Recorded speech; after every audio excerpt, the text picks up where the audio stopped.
All right, we're back here on the GSMC Baseball Podcast. Last segment, of course, we did talk about the biggest X factors for each AL team. So I think it's only fitting to go into the biggest X factors for each AL team and what's going on with that. So we're going to start off with the Atlanta Braves here and their biggest X factor. So, to me, the biggest X factor for the Braves is newly acquired Chris Sale. This trade came really as a shocker to me and to a lot of baseball fans, I think. I didn't think Chris Sale would actually be traded. He kind of felt like one of those guys that was going to be in rumors for the entirety of his career, but never actually pulled the trigger. But he eventually did, and he got traded to Atlanta. The Braves have obviously had a good amount of pitching problems in the playoffs the last few years. It's one of the main reasons why they haven't gotten past the first round since they did win the World Series. So I think if Chris Sale is healthy, if he's up to the Chris Sale that we know, I think he can fix those problems. He can make the team a lot better, not only in the playoffs and what goes on there, but in the regular season as well. So I think Chris Sale definitely one of the bigger X factors for a team this offseason and especially for Atlanta. Next, we have Miami. To me, it's Yuri Perez. Yuri Perez needs to be an ace with Sandy Alcantara out for the season with Tommy John. Yuri Perez showed a lot of flashes last year, a lot of great stuff. He was one of the better pitching prospects in baseball for the past few years for a reason. He came up and did not disappoint.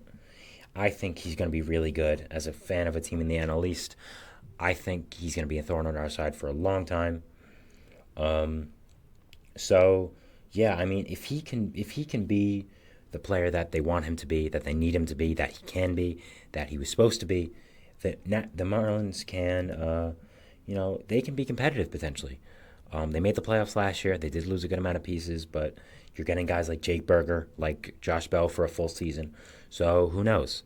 If Yuri Perez can be the ace they need with Alcantara out filling in for his spot, creating a dynamic number 1-2 punch with him and Luzardo, you can, be a really good team. Be a team that's probably better on the field than on paper right now. So I think it's big for Yuri Perez and the Marlins.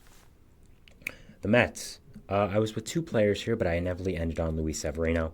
If he can regain his Yankees form, I mean, that Mets rotation just can be so much better. Kodai Senga, I think legitimate ace. Jose Quintana, pretty good starter. Luis Severino, if he can be the Yankees Sevy, makes them so much better, especially depth-wise and especially how much they did struggle last year.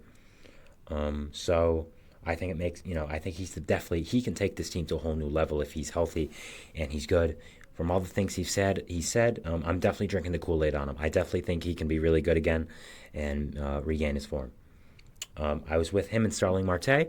I think Marte can transform the Mets lineup if he's healthy, but I think the Mets lineup is a little bit more of a strength in the pitching, so I went with Severino. But I think both are definitely in this ballpark for biggest X factor. Phillies, Johan Rojas. We talked about him before with Cody Bellinger, but if he could repeat last year, he makes that team so much more better, not only with his hitting, with having a consistent bat in center field, which they lacked for a little bit, even after getting Brandon Marsh. It's with his defense. He's a really good defender, was last year. I think his defense just transforms this Phillies team to another level, makes them so much better. So I think Johan Rojas, with his offense, with his defense, just is a big X factor for this Phillies team and can make them so much better. I would look at him. Washington. This might be a little bit of a funny pick per se, but to me, I think it is Joey Gallo. The Nationals. Let's just be frank here. They're not going to be very good. We know this. They're not trying to be very good. They have a young core. They're rebuilding, but they signed a guy they signed Joey Gallo to a 1-year contract. I guess hoping he can be good, maybe hoping he can get back to Texas form, which he hasn't been for a good amount of years now, but who knows. If he is good, I think it's something for the Nationals. They can get something for him at the deadline. Nationals are going to be very boring. They're going to be young. not very good. So you got to pick someone here, and I think it's Joey Gallo. It's kind of in the same boat as the A's and the White Sox. You want your players to perform, not because they'll be a part of the future, but because you want to trade them at the deadline, get some good prospects, get something good back for them, and transform that team and that young core even more. So that was it with the East. We're going to jump to the Central now. We have the Brewers. The Brewers, they need an ace. And to me, the X factor has to be Freddie Peralta. If the Brewers want to be competitive at all this year, he has to step up and be an ace. They obviously traded Corbin Burns. Brandon Woodruff's out for most of the year.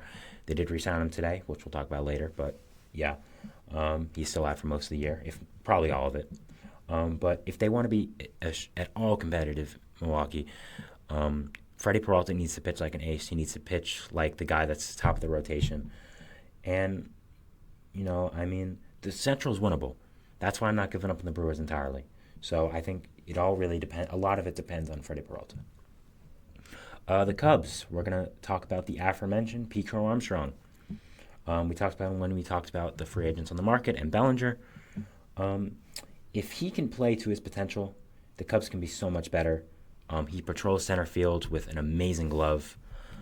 Probably one of the better in the entire league, as soon as he comes up. So, he can just make that team so much better.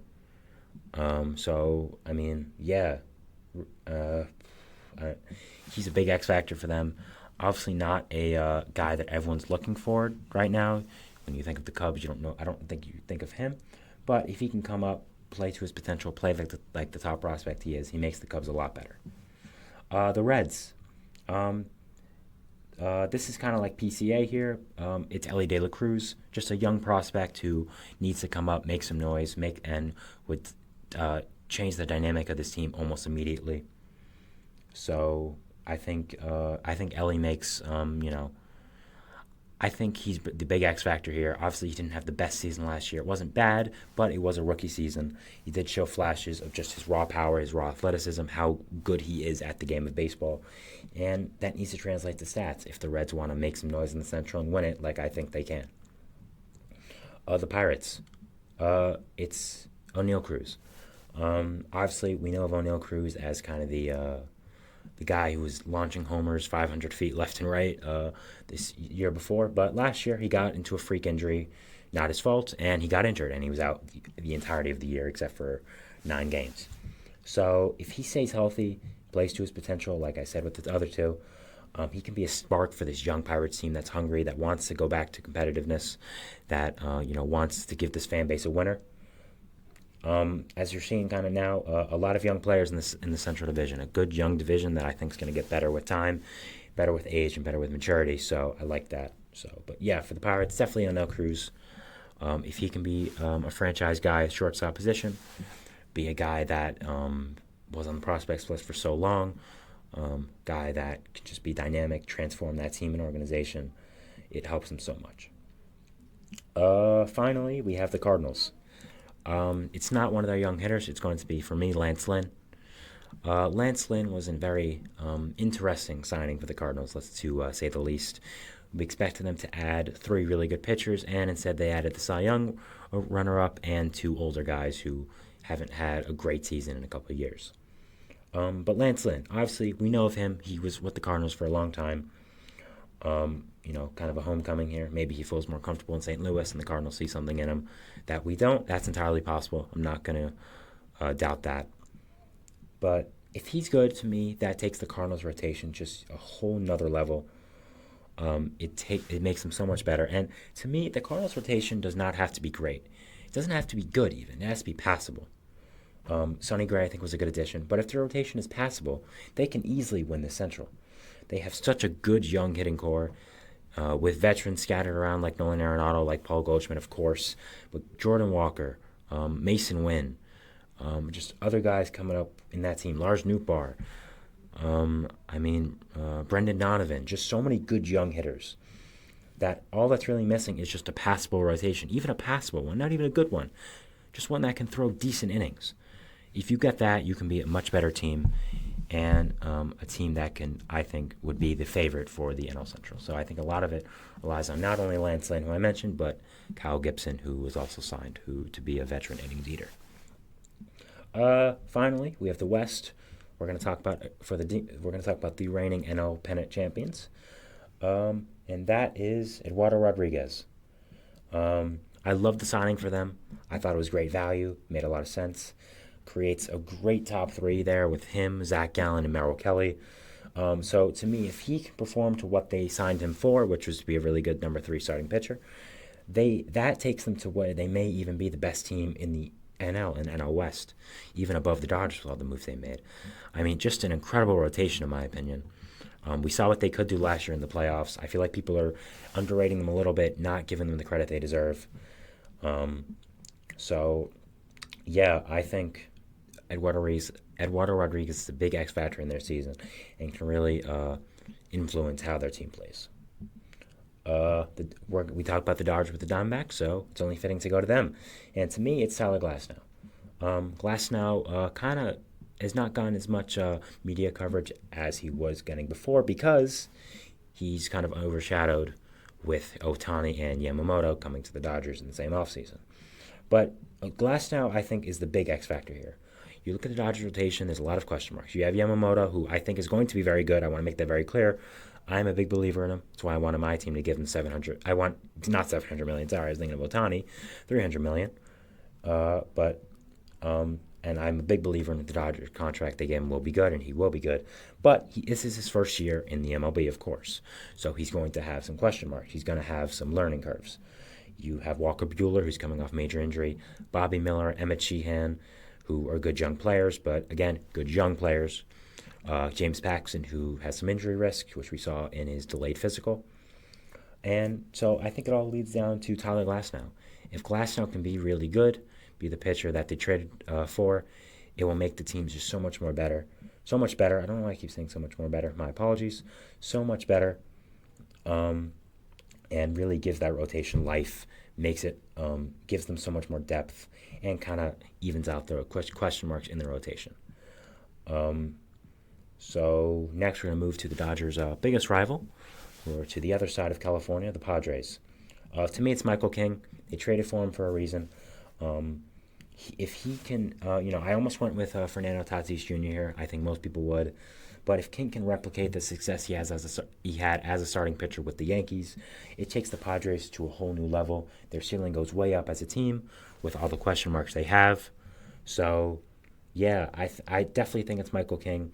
They traded. He was someone they sought out in the Juan Soto trade talks for a reason. It's because he's really good and is going to be really good. So I definitely think it's Michael King. The Giants. I'm going to go with an interesting name here. A lot of people haven't heard of him, but it's Keaton Winn. Now, you might be asking, who is that, and why is he an X factor with all the other superstars that I've listed, like Tyler Glasnow, like, Eduardo Rodriguez, Michael King, really good players. Well, the Giants have a lot of pitching risk. They have a lot of injuries. Alex Cobb, Robbie Ray, not going to be back till the second half of the season at best. So you need someone to step up and be in that rotation with Jordan Hicks, who's also a question mark, with Logan Webb, who's the undeterred ace. But Keaton Winn, to me, is a big chance for a breakout season. He has one of the better off-speed pitches in baseball, according to a lot of metrics. I think if he puts it all together, he can be a really good pitcher for San Francisco, solidify that rotation with all the injuries they have, and just make them a much better team than in the first half because of the injuries. Finally, we have the Rockies, who are one of the most irrelevant teams in current baseball. I guess it's Nolan Jones to see if he can be a long-term piece, repeat the season he had. Again, the Rockies are just kind of there. They're like the team, you pass by. They just exist. So I guess it's Nolan Jones, but not really set with this one because it could be anyone because they're the Rockies. We don't really know. So that was the end of segment 3. We're going to go to another break here, but before we do, we're going to show you a little preview of segment 4, and that is going to be news around the league. Just what's going on, some news stories I thought were interesting and couldn't really talk about for a full segment, but definitely want to talk about in general. And if you're a baseball fan, you're a fan of sports. You know what happened this morning. A few people signed. So we're definitely going to talk about that. So we're going to go to a break, and then we'll get back to our fourth and final segment. So thanks.